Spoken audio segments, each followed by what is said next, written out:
The revelations now televised.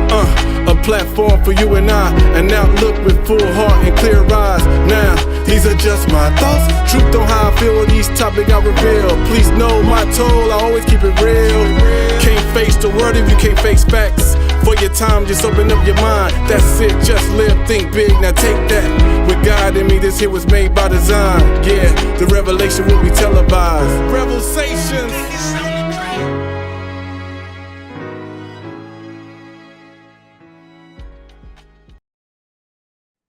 What's up, everyone, and welcome back to the REVELSations podcast. It's your boy Rev. Please subscribe, rate, review wherever you get your podcast, wherever you're listening to me right now. And if you're watching me on YouTube, thank you.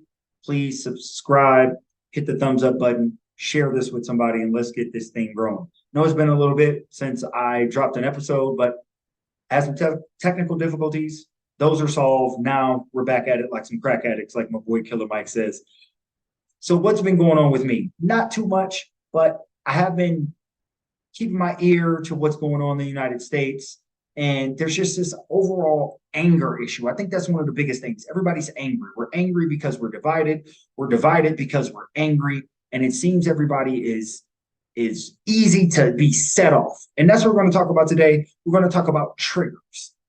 We use this word, I'm triggered here, I'm triggered that. They use it in therapy, psychology. I think we overuse the word. So let's talk about it. A trigger, by the dictionary definition, so we will know exactly what we're talking about, is a part of a gun that causes the gun to fire when pressed. Again, dictionary definition, a part of a gun that causes the gun to fire when pressed. Now, colloquially, we've turned this word into something else. Emotionally and formally, we turn this word to mean to cause a strong emotion or reaction of fear, shock, or anger, or worry in someone, especially because they are made to remember something bad that has happened in the past and or are sensitive to a topic. Okay? Again, to cause a stronger emotional reaction of fear, shock, anger, or worry in someone, especially because they're made to remember something in the past or they're sensitive to a topic. And it seems like people in our society are just so triggered. Easily triggered. You say something about race, people, oh, it's not racist or super racist, and they get really, really triggered. You say something about a man and women may get triggered, or you say something about a woman and men may get triggered, or you say something about the LGBTQIA and people are triggered. And the question is, why? Why are we so on the brink of snapping? Why are we one word, one comment away from just going off? And here's the thing about it. If we really think about the situation, if we really think about our personal triggers, we're really giving other people power to set us off and send us into an emotional frenzy. I may be triggered by something racist. I may be triggered by something sexist. And somebody says something. More than likely, whoever says it, either they are significant or their opinion or word is insignificant. And I know people would say, well, it's not insignificant because this is the proverbial thoughts that permeate throughout all of society. But that one person thinking that way in particular could be upsetting. But why are you allowing them to press you to cause a reaction? When you allow these things to trigger you, things that can be controlled, you are really giving up your emotional power and your emotional wherewithal. You are letting somebody basically put a battery in your back, wind you up, and send you off like one of the toys back in the day. And it shouldn't be. We should be more emotionally mature. And I say we, I don't say you, I'm saying we, me included, should be more emotionally mature than allow somebody to press us and we snap off, press us and we lose our mind emotionally. And again, more than likely, it's something that they said or an ideology that they have, and we lose it. This can happen in friendships. This can happen in work situations. I've seen this happen in families where someone says something politically, socially, religiously, sexually, and it sets somebody off and the whole relationship breaks. And to me, oftentimes it's not the person that said it who's really at fault for thinking the way that they think. It's the person that is easily triggered. Now, I'm not talking about if somebody has some PTSD about something that really happened to them, but we're getting triggered over ideologies that one another have. I'm triggered because somebody says something racist and I just totally lose it. Instead of being calm, relaxed, and understanding their question or comment and trying to teach that person if I care enough to teach, or just saying, you know what, that person thinks that way. I don't necessarily like it, but I'm not going to let them get me off my square. I'm not going to let them take me to an emotional place. And we just get so angry. The world, America especially, seems so angry, and we're divided. And we all know cooler heads prevail. But for some reason, we allow ourselves to be angry. And when anger comes in, division comes in. And when division comes in, no growth can happen because growth only comes through unity. So, what are some of these triggers? I think right now, we are a nation divided less on political lines, more on gender lines. I think gender is something that we've always dealt with from the creation of humans all the way now, where there's a power struggle always. What gender is in front? Is it men? But now we live in the post Me Too movement where it's women's rights, women's liberation. Okay, I can get with that. But if somebody doesn't agree with how things are turning, how things are changing, why would someone allow that person's beliefs, feelings, thoughts, or what have you, trigger them into snapping off, saying something they don't mean, or just losing friendships or coworker relationships or friendships or what have you? And when you think about it, is it really worth it?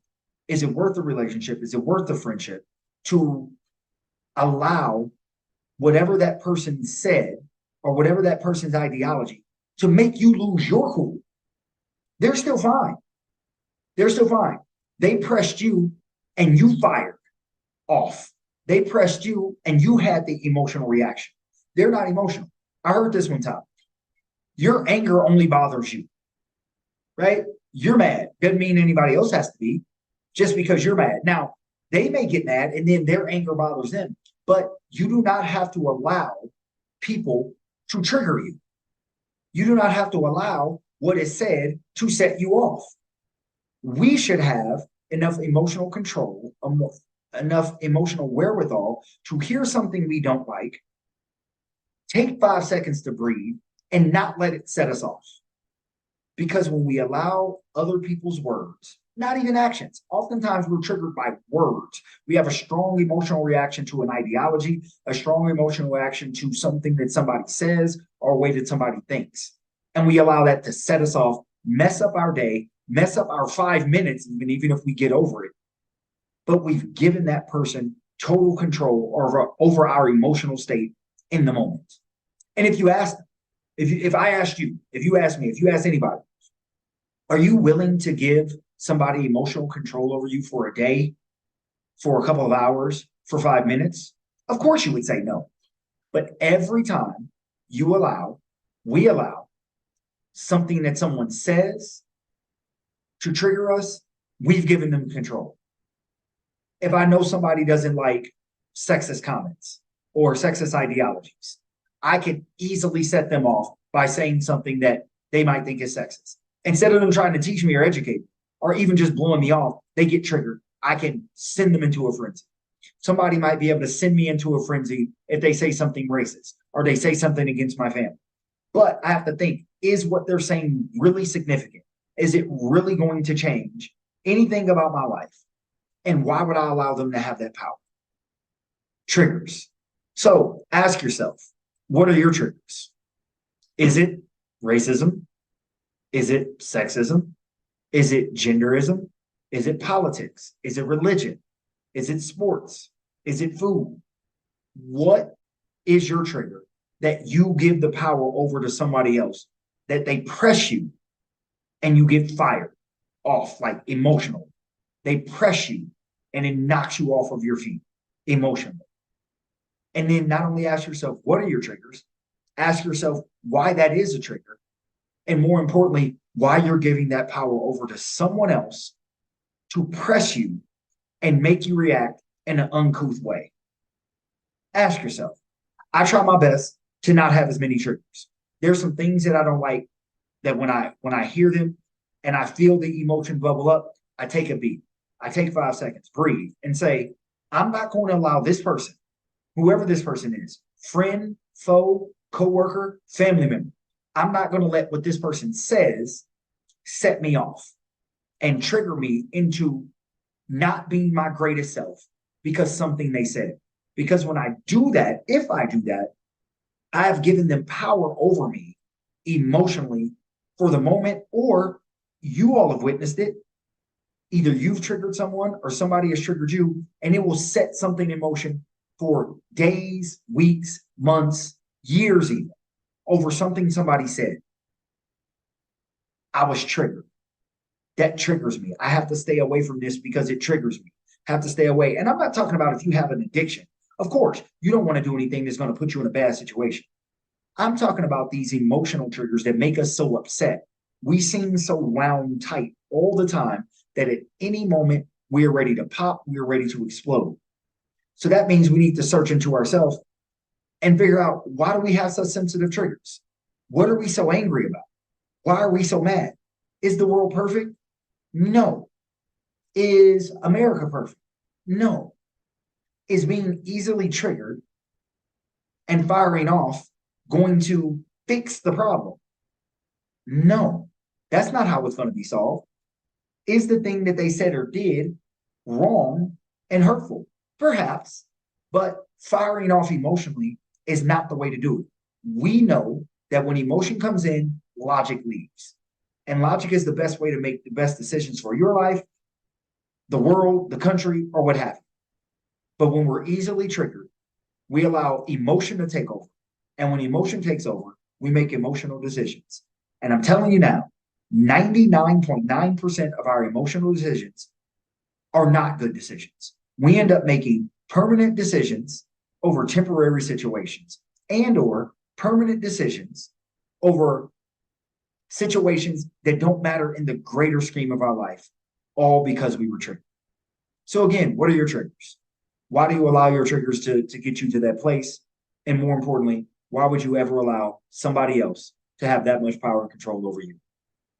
Well, that's it. Really quick, here on the REVELSations podcast, wanted to drop this one on you. I am going to have some more conversations. Again, they're not interviews, but conversations coming up. I got a couple scheduled, looking for some more. So drop me a comment. Let me know what you think about what I'm saying here.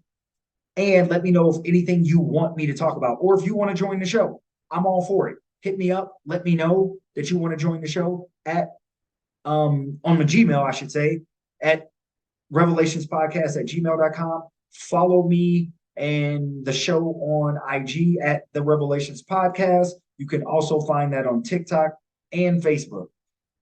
So again, I'm signing off, and I'll see you all next time. I am because we are. Peace.